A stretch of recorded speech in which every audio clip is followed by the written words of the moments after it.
It turns out clover really is lucky for crops, gardens, and the environment.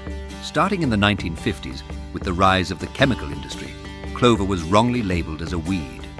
Now, farmers and gardeners are rediscovering clover's incredible benefits. Clover naturally enriches soil by fixing nitrogen, creating a natural and abundant fertilizer. Its rapid growth makes clover an ideal living mulch, regulating soil temperature and deterring weeds. Clover is a high-protein grazing forage for livestock. It helps to produce leaner meat and more nutritious milk. Its sweet nectar sustains essential pollinators, including honeybees, butterflies, moths, and more. With all its advantages, clover not only fosters healthy ecosystems but also cultivates fertile soil. Indeed, that is a lot of luck to spread around.